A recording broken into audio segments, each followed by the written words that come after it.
माझ्या लग्नाला थोडे दिवस झाले होते आणि माझा नवरा परदेशात नोकरीला गेला, म्हणून मला पाहिजे ते सुख मला मिळालंच नाही. पण एके दिवशी आमच्या शेजारी एक कुटुंब राहायला आले. त्या कुटुंबामध्ये एक विक्रम नावाचा मुलगा होता. एके दिवशी विक्रम माझ्या घरी आला आणि माझ्याशी गप्पा मारू लागला. घरात मी एकटी राहते असं समजल्यावर एके दिवशी त्याने तिथेच मला, मित्रांनो, मी वैशाली. माझ्या लग्नाला जेमतेम 6 महिने झाले. माझा नवरा विजय कामासाठी परदेशात होता. घरात मी एकटीच असायची, त्यामुळे वेळ कधी कधी खूप एकांतमय आणि जड जायचा. रोज भाजी आणि दूध आल्याशिवाय माझे कोणाशीही संभाषण व्हायचे नाही. पण आता काही दिवसापूर्वी आमचे शेजारी नवीन शेजारी राहायला आले. ते एक जोडपे होते. त्यांच्यासोबत एक मुलगाही होता. ज्यावेळी ते सामान स्थलांतरित करत होते तेव्हा मी बाहेर अंगणातच होते. त्यावेळी तो शेजारी मुलगा विक्रम माझ्याकडे शांतपणे पाहत होता. त्याच्या डोळ्यात एक अमानयिक भाव होता. ना हसू होतं ना बोलणं होतं. एक क्षणासाठी तर मला असं वाटलं की जणू तो काहीतरी सूक्ष्म निरीक्षण करत असल्यासारखं बघतोय.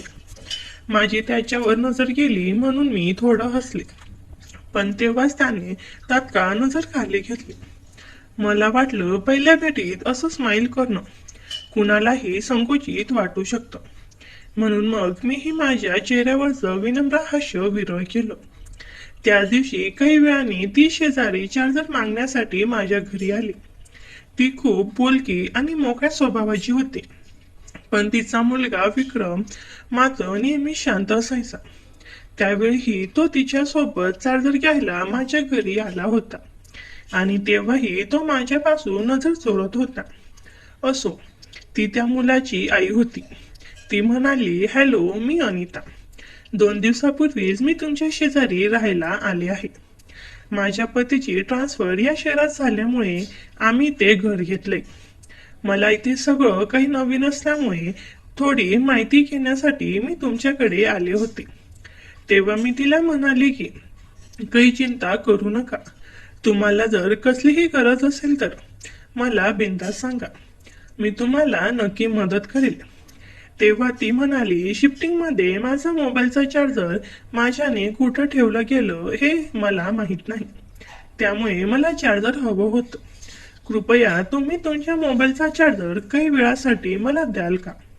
नाहीतर एक काम करा, माझा मोबाईल घ्या आणि काही वेळ तुमच्या इथे चार्जिंगला लावा. कारण घरात अजूनही शिफ्टिंगचा पसारा पडला आहे. त्यामुळे परत तुमचाही मोबाईलचा चार्जर माझ्याकडून कुठेतरी ठेवला जाईल. त्यावर सकारात्मक प्रतिसाद देत मी तिचा मोबाईल माझ्या मोबाईलच्या चार्जरला लावला. मी काहीच वेळात येते असं म्हणून अनिता तिथून निघून गेली. संध्याकाळच्या वेळी दरवाजाची बेल वाजली. तेव्हा माझा नवरा विजय घरी आला होता. माझा नवरा बाहेर देशात कामाला होता, त्यामुळे ते घरापासून लांब असायचे. त्यावेळी तब्बल 1 महिन्याकरिता ते विजय घरी आला होता. विजयला पाहताच मी त्याची आलिंगन देऊन गळाभेट घेतली. आमचं लग्न होऊन आता कुठे 6 महिने पूर्ण झाले होते. माझा नवरा परदेशात गेल्यावर मला कायम त्याची आठवण सतत सतावत राहायची, कारण घरात सासू सासरे नव्हते. माझ्या लग्नाच्या आधी ते स्वर्गात गेले होते. त्या दिवशी रात्री आम्ही दोघेही जेवायला बसलो. तेवढ्यात घराची बेल वाजली. नक्कीच अनिता तिचा मोबाईल घेण्यासाठी आली असेल असं मला वाटलं आणि मी दरवाजा उघडायला गेले. पण दरवाजा उघडला तर समोर आमचा नवीन शेजारी विक्रम होता. दरवाजा उघडताच तो माझ्याकडे एकटक बघू लागला. त्याला अशी कोणती सवय होती हे त्याचं त्याला ठाऊक, पण त्याचं अशा प्रकारे मला बघणं मला थोडं विचित्रच वाटत होतं. कारण जेव्हा त्याची शिफ्टिंग चालू होती तेव्हाही तो अगदी त्याच पद्धतीने माझ्याकडे बघत होता आणि मला ते अजिबात आवडत नव्हतं. त्याला मी काही विचारणार तो म्हणाला, मोबाईल, असं बोलला. त्यावरून मला समजलं की अनिताने त्याला तिचा मोबाईल घेण्यासाठी पाठवलं असावं. मी त्याला म्हणाले, 2 मिनिट थांब, मी मोबाईल घेऊन आलीच. तेवढ्यात अनिताने त्याला आवाज दिला. अनिताने त्याला आवाज दिला त्यावरून मला समजलं होतं की त्याचं नाव विक्रम आहे. अनिताची आणि माझी एवढी अजून ओळख नव्हती, नाहीतर मी विक्रमची तक्रार तिच्याकडे केली असती. पण आता नवीन आलेल्या शेजाऱ्यांना अशा गोष्टी सांगणं म्हणजे वादविवादाचं कारण झालं असतं. त्यामुळे मी काही न बोलता त्याकडे दुर्लक्ष केलं व घरात शिरले. त्या रात्री अचानक विक्रमचा चेहरा माझ्या डोळ्यासमोर आला. तेव्हा मी उठून पाहिलं तर समोरच्या घराच्या खिडकीत विक्रम स्वतःच्या चेहऱ्यावर टॉर्च पकडून उभा होता आणि ते मला आमच्या रूम मधल्या खिडकीतून स्पष्टपणे दिसत होतं. त्याला तिथे उभं बघून मला तर भीतीच वाटली. तेव्हा मी लगेच उठून खिडकीचे पडदे लावून घेतले. दुसऱ्या दिवशी सकाळी नाश्ता करत असताना मी विजयला ती रात्रीची गोष्ट सांगितली. त्यावर तो म्हणाला की लहान मुलं अशीच खड्डे असतात. विक्रम ही अंध असल्यामुळे काहीतरी खोड्या करत असेल. तू त्याच्याकडे लक्ष देऊ नकोस. बरं सांग, आज तू माझ्यासाठी दुपारी काय खास मेनू बनवणार आहेस? तेव्हा मी विजयला म्हणाले, तुझ्यासाठी ते सरप्राईज आहे, पण हो, तुला आवडणारी गोष्ट मी बनवणार आहे. तेव्हा विजय म्हणाला, ठीक आहे, मी उत्सुकतेने दुपारच्या जेवणाची वाट पाहीन. मग नाश्ता आटपून विजय त्याचं काम करत रूममध्ये बसला. मी त्यावेळी विचार करत होते की विजयला आवडेल असं मी काय बनवू शकते. तेव्हा मला एकदमच आठवलं की विजयला आमरसपुरी खूप आवडते. मला आंबे घेण्यासाठी कुठे लांब जाण्याची गरज नव्हती. आमच्या घराच्या अंगणातच एक पहाडदार असं आंब्याचं झाड होतं. तेव्हा मी एक छोटी बास्केट घेऊन अंगणात गेले. मी जेव्हा अंगणात गेले तेव्हा मला दिसलं की आंबे तर माझ्या हाताला येणार नाहीत, एवढे उंच होते. तेव्हा मी विजयची मदत घेऊ शकत नव्हते, कारण मला माहित होतं जर मी त्याला बाहेर बोलावलं तर माझं सरप्राईज राहणार नाही. त्यामुळे एका काठीच्या मदतीने मी आंबे पाडण्याचा प्रयत्न करू लागले. पण तरी माझा हात आंब्यापर्यंत काही पोहोचतच नव्हता. पण तरीही मी प्रयत्नशील होते आणि अचानक कुणीतरी मला मागून हलकासा आधार दिला. मी क्षणभर समजले की विजय असेल, पण तो विक्रम होता. मी त्याच्याकडे रागाने बघता तो शांत आवाजात म्हणाला, मी तुमची मदत करत होतो. त्याचा हात काढताना मला जाणवलं तो मला स्पर्श करू पाहत नव्हता, पण अंतर अयोग्य ठरत होतं. मी स्वतःला सावरत म्हणाले, मदत करायला हरकत नाही, पण आधी विचार तर. तो काही न बोलता मान खाली घालून निघून गेला. त्यात अजब विनम्रता होती आणि एक भयान शांतता. थोड्या वेळाने मी विजय समोर जेवणाचं ताट वाढलं. तो आमरसचा बेत पाहून फार आनंदी झाला होता.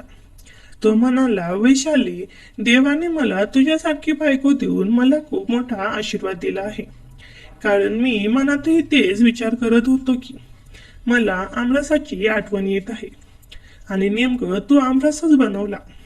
तेव्हा आम्ही दोघे गप्पा मारत छान जेवण करत होतो. त्या दिवशी संध्याकाळी विजयला त्यांच्या कंपनीतून फोन आला. तो फोनवर बोलत बोलत बेडरूम मध्ये गेला. तेव्हा मी घरातली आवराआवर करत होते. फोनवर बोलून झाल्यावर विजय माझ्याकडे आला. तो म्हणाला, वैशाली, मला माझ्या कंपनीतून तातडीचा फोन आला होता. मला आता 2 दिवसात पुन्हा कामानिमित्त परदेशात जावं लागणार आहे. मी नाराज झाले होते, कारण विजय नुकताच आला होता आणि लगेचच त्याला परत जावं लागणार होतं. तेव्हा मी त्याला म्हणाले, विजय, असं किती दिवस चालणार आहे?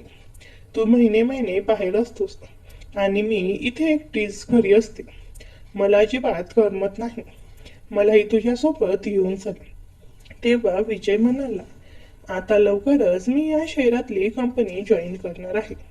मग आपण त्या कंपनीच्या जवळच फ्लॅट घेऊ आणि तिथे छान राजा राणीचा संसार थाटू. त्यांच्या समजण्यावर मी त्याला होकार भरला.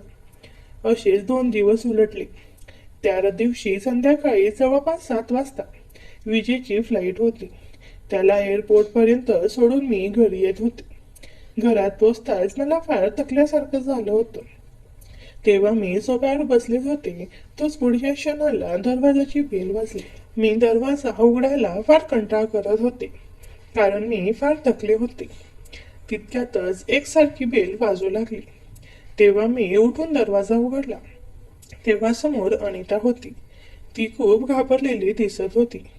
तिच्या चेहऱ्यावर घाम फुटलेला होता आणि थरथरत्या स्वरातच ती मला म्हणाली, वैशाली, माझ्या नवऱ्याचा अपघात झाला आहे, त्यामुळे मला पटकन तिथे पोहोचावं लागेल. तू विक्रमला थोडा वेळ सांभाळशील का? तुझा नंबर मला दे. मी तिकडे पोहोचून तुला लगेच कळवते. मला आताच एका व्यक्तीचा फोन आला होता आणि तोही माझ्या नवऱ्याच्या मोबाईलवरून की तुमच्या पतीचा अपघात झाला आहे. त्याने मला तिथलं लोकेशन पाठवलं आहे. आता मी तिथे जात आहे. प्लीज तू विक्रमला थोडा वेळ सांभाळ. तेव्हा तिच्या मागे थांबलेला विक्रम समोर आला आणि अनिता पळतच जाऊन गाडीत बसली आणि तिथून निघून गेली. मला काही कळण्याआधी तो विक्रमला माझ्याकडे सोपून गेली होती. माझ्या डोक्यात हेच विचार चालू होते की विक्रमचं वागणं थोडं विचित्र आहे. त्यातला त्यात विजय आताच परदेशात गेलाय. घरी मी एकटीच आहे. पण मला आता शेजार धर्म म्हणून मला त्याला थोडा वेळ माझ्या इथे ठेवून घ्यावं लागणार होतं. तेव्हा मी पाहिलं त्याच्या डोळ्यात अश्रू होते. मला त्याच्यावर दया आली. मी सोफ्यावर जाऊन बसले आणि त्याला एका बाजूला बसवलं. मी त्याला म्हणाले, विक्रम, काळजी करू नकोस. तुझे वडील ठीक असतील. माझा नंबर अनिता घेऊन गेलीच आहे. थोड्या वेळातच तिचा फोन येईल. सगळं काही ठीक असेल. तेव्हा विक्रम फक्त मान डोलावत होता. त्याला कदाचित जास्त बोलायची सवय नव्हती, कारण याआधी तो फक्त माझ्याकडे बघतच असायचा. तेव्हा मी फार दमले होते. तरीही मी हिम्मत करून उभी राहिले आणि स्वयंपाक बनवायला किचनमध्ये गेले. तेव्हा स्वयंपाक बनवत असताना विक्रम तिथे आला. मी त्याला विचारलं की तुला काही हवं होतं का? त्यावर तो म्हणाला, काकी, तू फार दमलेली दिसतेस. तुला माझी काही मदत हवी असेल तर मी तुला मदत करतो. असं म्हणून तो मला स्वयंपाकात मदत करू लागला. त्याला मी वाईट मुलगा समजले होते, पण तर तो मला मदत करत होता. कदाचित त्याच्या माझ्याकडे बघण्याचा दृष्टिकोन मी विचार केला तसा नव्हताच. तेव्हा स्वयंपाक बनवत असताना विक्रमची मला खूप मदत झाली होती. जेवण करत असताना देखील तो शांतपणे जेवण करत होता. तेव्हाही तो माझ्याकडे जास्त काही बोलला नव्हता. मला एकदम आठवलं की अनिता मला पोचल्यावर फोन करणार होती. तिने गडबडीत माझा नंबर तर घेतला होता, पण माझ्याकडे तिचा नंबर नव्हता. त्यावेळी मला तिची काळजी वाटू लागली होती. मी विक्रमला त्याच्या आईचा नंबर विचारला, तर तो म्हणाला, माझ्या आईने नवीन नंबर घेतला आहे. तो मला पाठ नाही आणि जुना नंबर तिचा बंद झाला आहे. त्यावर मी म्हणाले, ठीक आहे, काही हरकत नाही. काही वेळाने मला अखेरीस अनिताचा फोन आला. ती म्हणाली, माझ्या नवऱ्याचा भीषण अपघात झाला आहे. त्याला आत्ताच हॉस्पिटलमध्ये आम्ही घेऊन आलो आहोत. त्याच्याजवळ थांबायला इथे कोणीही नाहीये आणि हॉस्पिटलही आपल्या घरापासून जवळपास 20 किलोमीटर लांब आहे. त्यामुळे आज रात्री विक्रमला तुझ्या घरी थांबावं लागणार. प्लीज तू माझी तेवढी मदत कर. उद्या सकाळी मी लवकरच घरी येईन. त्याला माझ्यासोबत घेऊन जाईल. तेव्हा मी तिला ठीक आहे म्हणाले. पोटभर जेवण झाल्यामुळे मला आता झोप लागली होती. त्यामुळे माझा सोफ्यावरच डोळा लागू लागला. मला बाहेर हॉलमध्ये झोप कधी आली मला हे समजलं नव्हतं. मध्यरात्री मला जाग आली तेव्हा मी पाहिलं विक्रम तिथेच बसून होता. मी त्याला विचारलं की विक्रम, तू अजून झोपला नाहीस? तर तो म्हणाला की कुठे झोपायचं तेही मला माहीत नाही, तर मी कसं झोपणार. माझा सोफ्यावर डोळा लागला होता, त्यामुळे विक्रमही तिथेच बसून होता. तेव्हा मी त्याला म्हणाले की तू बेडरूममध्ये जाऊन झोप, मी ते सोफ्यावर झोपते. एका रात्रीची गोष्ट होती, त्यामुळे मी सोफ्यावर झोपायला तयार झाले होते. तेव्हा विक्रम बेडरूममध्ये जाऊन झोपला. सकाळी जेव्हा माझा डोळा उघडला तेव्हा मी पाहिलं विक्रम त्याचं आवरून हॉलमध्ये येऊन बसला होता.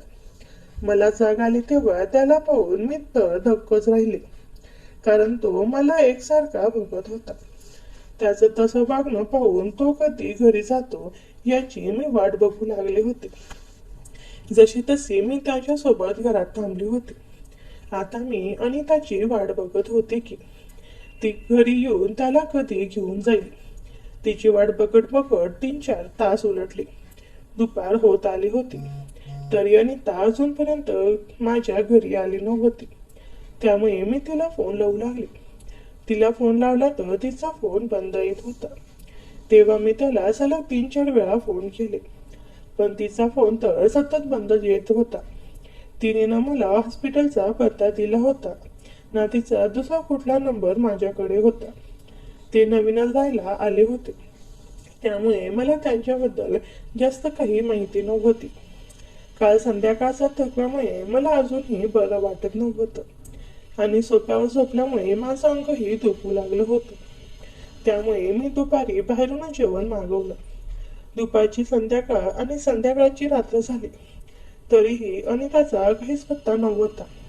मला तणाव येऊ लागला होता, कारण आज पुन्हा मी विक्रमला माझ्या घरी ठेवू शकत नव्हते. माझा नवरा घरी नसल्यामुळे माझ्या मनात तर त्याच्याबद्दल अजूनच भीती निर्माण होऊ लागली होती. मी अनिताला सतत फोन ट्राय करत होते, पण तिचा फोन अजूनही बंद येत होता. या दरम्यान मी तिच्या घरी जाऊन पाहिलं, तर तिच्या घराला लॉक होतं. आता अनिता फोन उचलत नव्हती, म्हणून मी विक्रमला हाक लावून देऊ शकत नव्हते, कारण अनिता विश्वासाने त्याला माझ्याकडे निर्भीडपणे सोडून गेली होती. तसेच पुढचे 2 दिवस उलटले. विक्रम माझ्या घरी राहून 4 दिवस झाले होते. मला असं वाटू लागलं होतं की विक्रमच्या घरात काहीतरी अघटित गोष्ट घडली आणि तो व अनिता मिळून माझ्यापासून ते दडपत आहे. तेव्हा मी माझा संशय दूर व्हावा म्हणून विक्रमला ज्या विचारायला जाऊ लागले, त्यावेळी तो मला घरात कुठेही दिसला नाही. मी बाहेर जाऊन पाहिलं तर तो मला अंगणातून बाहेर जाताना दिसला. तेव्हा मी त्याला जोराने आवाज दिला आणि घरात बोलावला. त्याचवेळी माझं लक्ष अनिताच्या घराकडे गेलं. तेव्हा मी अनिताच्या घराच्या दाराजवळ जाऊन पाहिलं.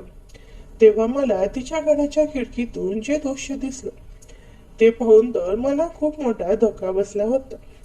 त्यातून स्वतःला सावरणं कसं सावरायचं तेच मला समजत नव्हतं. तेव्हा मी जड पावलांनी माझ्या घराकडे चालत आले आणि जेव्हा मी घरात पोहोचले, तेव्हा हॉलमध्ये विक्रम टीव्ही लावून बसला होता आणि टीव्हीवर बातम्या सुरू होत्या. मी बातम्यामध्ये जे दाखवलं जात होतं ते पाहून तर मला अजूनही जोराचा झटका बसला. मला धक्क्यावर धक्के बसतच चालले होते. त्या बातम्यामध्ये अनिताचा आणि तिच्या नवऱ्याचा फोटो दाखवला जात होता. त्यात सांगितलं जात होतं की हे 2 लोक मुलाचं अपहरण करून त्यांना दुसऱ्या देशात विकतात. याचा शोध लागला आहे आणि पोलिसांनी त्यांना आता ताब्यात घेतलं आहे.